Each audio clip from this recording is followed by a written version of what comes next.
Hello, everyone.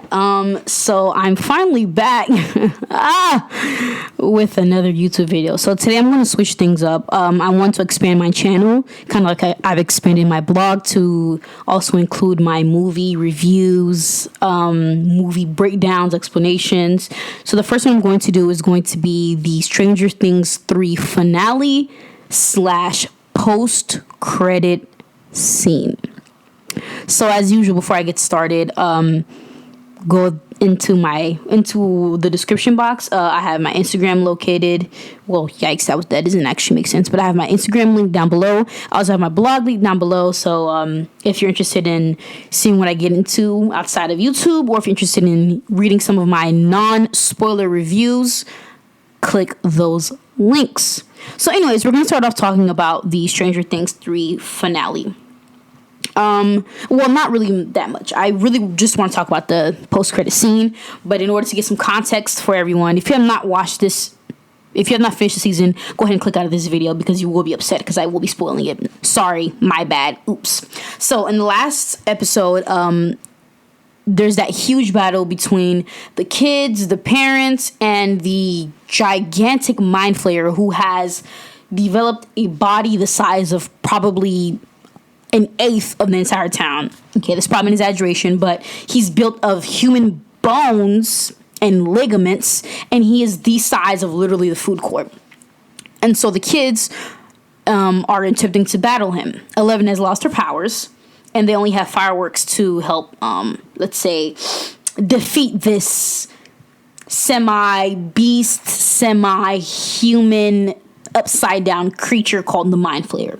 So, as you can expect, it doesn't end up going too well. And Billy sacrifices his life for 11. And on the other end, Hopper, Joyce, and I do not know this man's name, and I watched 8 episodes of him in it. It's the guy with the beard who speaks Russian.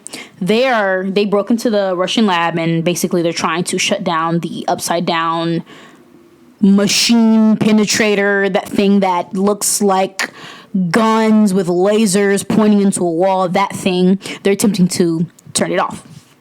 So, in order to do so, you need 2 people to turn the key. But Hopper gets a little preoccupied with the Russian man that's been following him for the last 6 or so episodes. So they go out into the area near the laser, and they end up fighting.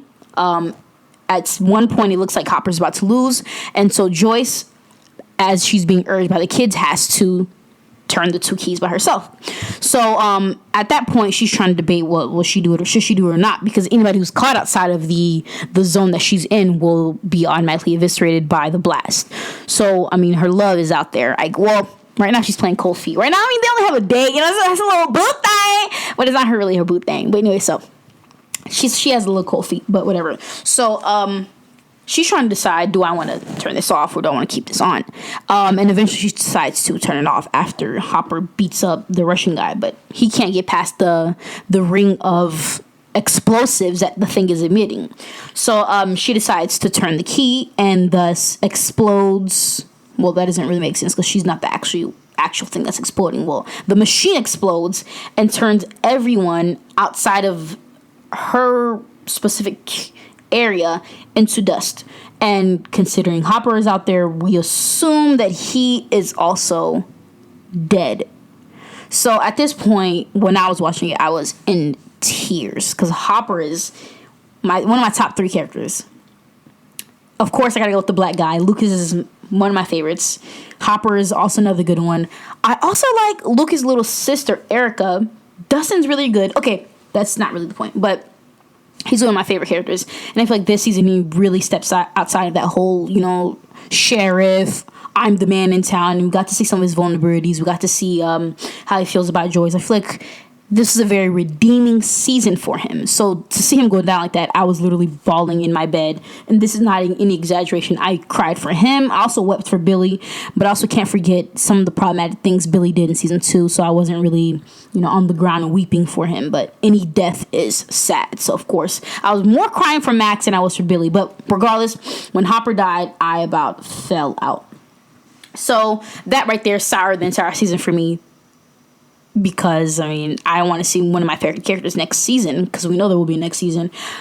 But as I continued watching, I realized that Hopper is not dead, and I have a whole list of reasons why, and we'll get into that.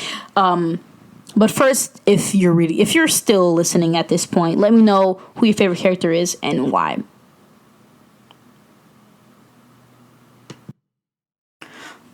So back to my earlier point, when I was saying that I do not believe that Hopper is dead. There are actually a few reasons why I think that our beloved sheriff, Jim Hopper, is actually still living and breathing.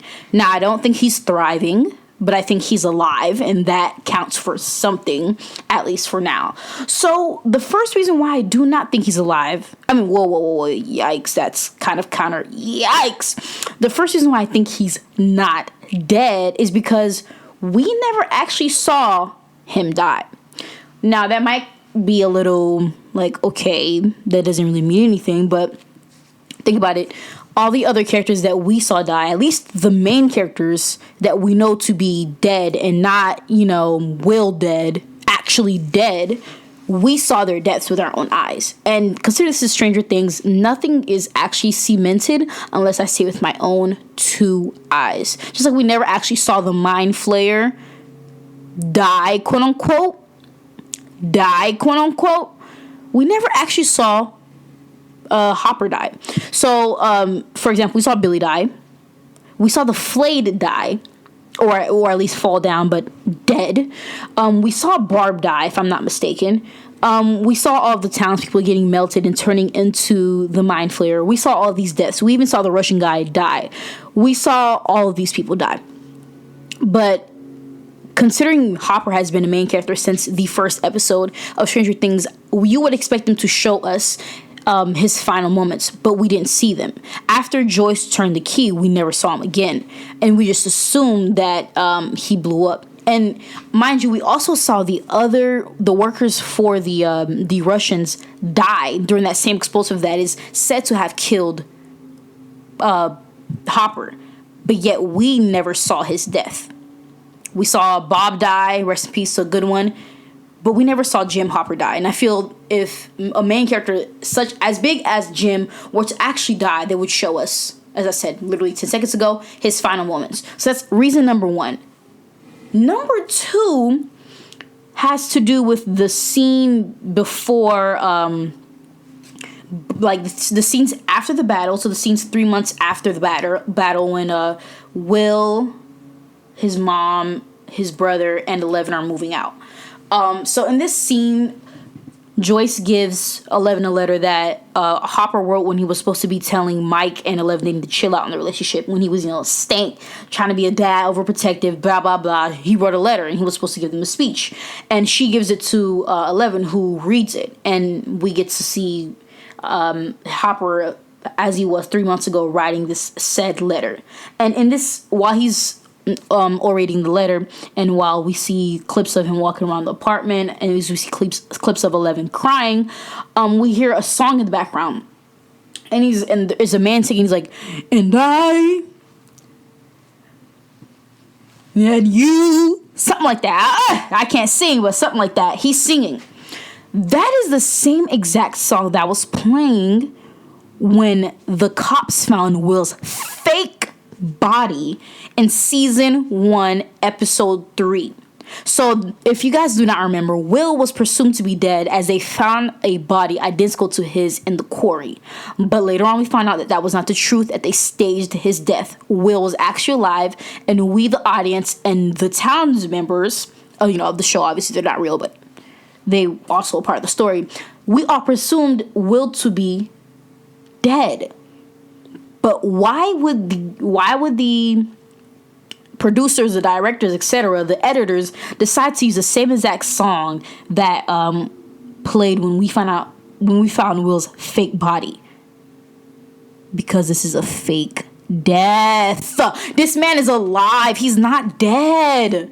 He's not dead. This is not by accident. Nothing that any artist ever does, especially not any great artists like those on Stranger Things, do anything by accident. There's no there's no valid reason that I can get explanation that anyone can give me as to why they chose that specific song to play while Hopper is reading the Hopper that's quote unquote dead is reading a letter about his love for 11. And this is, after we think he's dead. There's just no way. Obviously, and some people might ask, why did they play this while during his death scene? Well, it's because there was Billy a part of that death scene, as well as the people who were the Russians that were blown up, as well as the Russian man that Hopper killed. They were all also part of that scene. They were all part of the montages. So if they were to play that song, it wouldn't hold true to the belief that whenever that song plays, that something is not correct, because all those people are actually dead.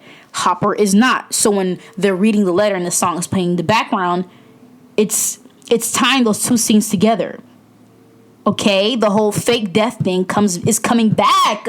Season 4, I'm telling you, he's not dead. There's no reason why they play the same song twice. If you don't believe me, go watch those 2 episodes at the specific times. I'll put them down below in the link. Go watch the episode, listen to the music in the background, and tell me I'm wrong. If I'm wrong, I don't know. Well, yeah, I'll just be wrong. You're not getting no money off of me. I'm broke. I ain't getting no cash apps off me. But just, I'll eat crow. So that's another reason why, okay? That song playing in the background is an accident. He's alive. Okay? And then there's also the fact that 11 loses her power. Well, okay, let's go into... this also counts. So 11 loses her powers in the middle of season 3, episode 8. Now, this is an extremely important and crucial piece of the story for not only now, but the future. So for now, it added a little bit more action, added a little bit more conflict as to how they were going to defeat the Mind Flayer. If they don't have their biggest weapon, 11, how are they going to defeat him? Obviously, that's a good reason why the writers chose to strip 11 of her powers. But another reason, which is huge, is the whole developing a plot hole. Not a plot hole, because that's not really the term, but using plot devices for the future. So any great writer knows how to foreshadow. So the writers know that they're going to kill off Hopper, and they know that 11 has the ability to figure out where people are at any moment in time.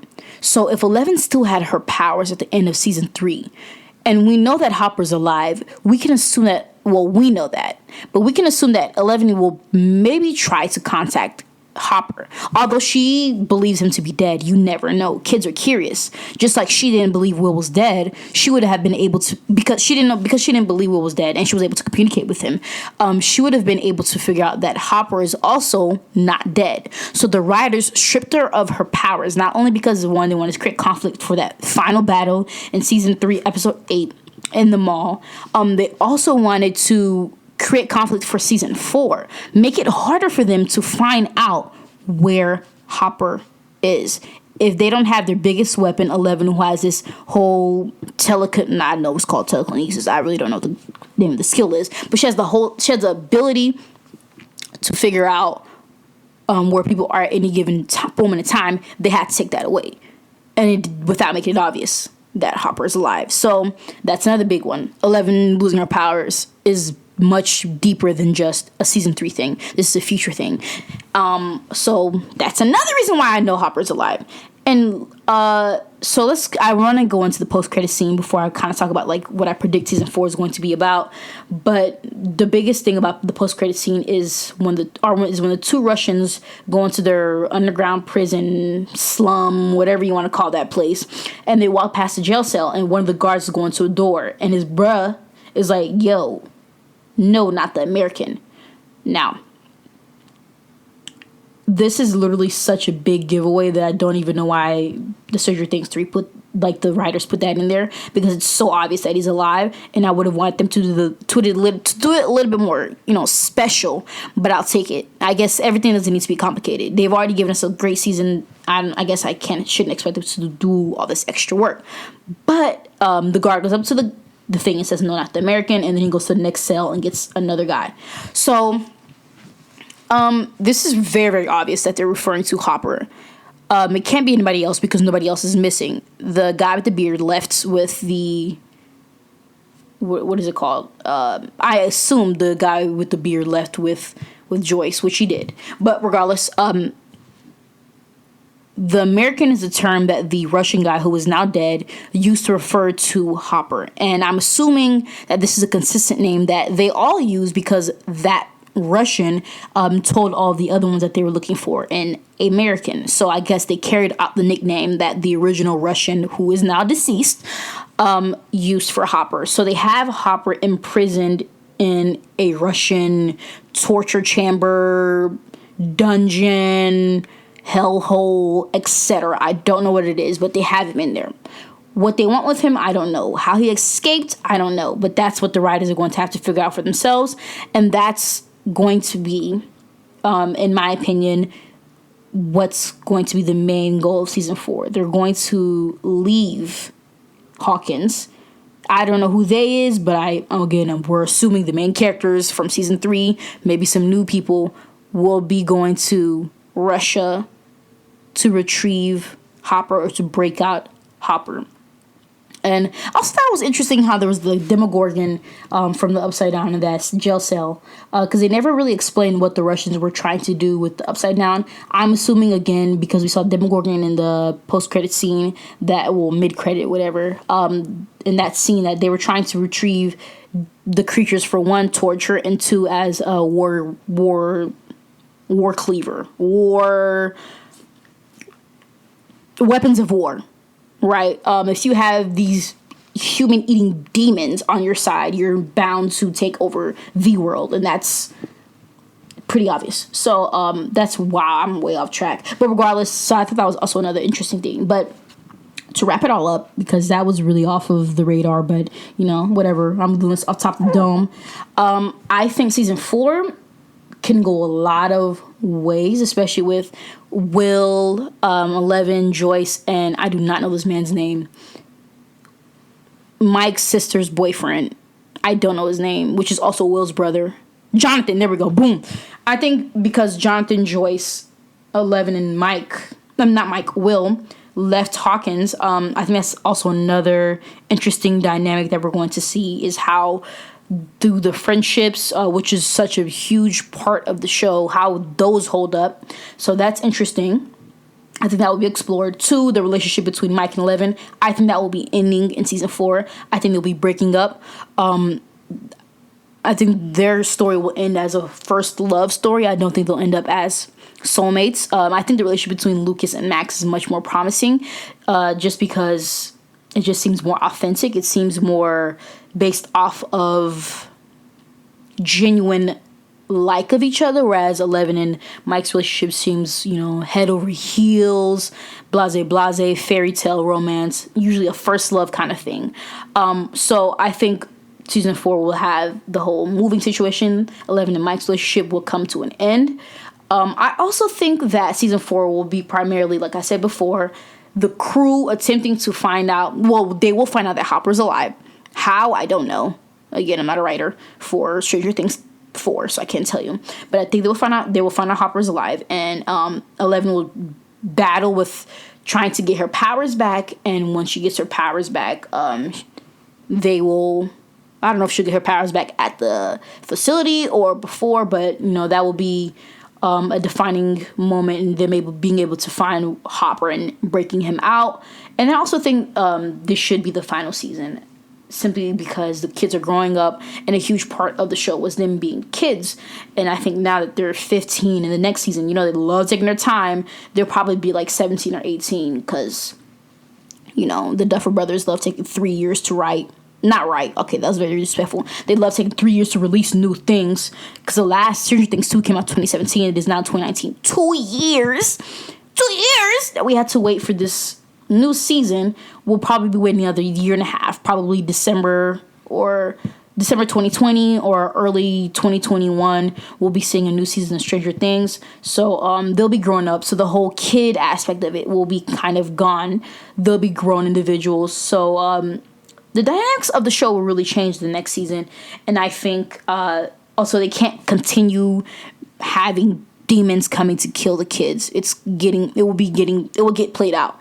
Every year's, what are the odds that every year something from the Upside Down comes to attack you? That's not possible. I think right now we've had enough of the Upside Down coming to attack those kids. And I think now we're moving into more of the Russian thing that was explored earlier, and maybe they might even bring back some of Eleven's brothers and sisters, 8.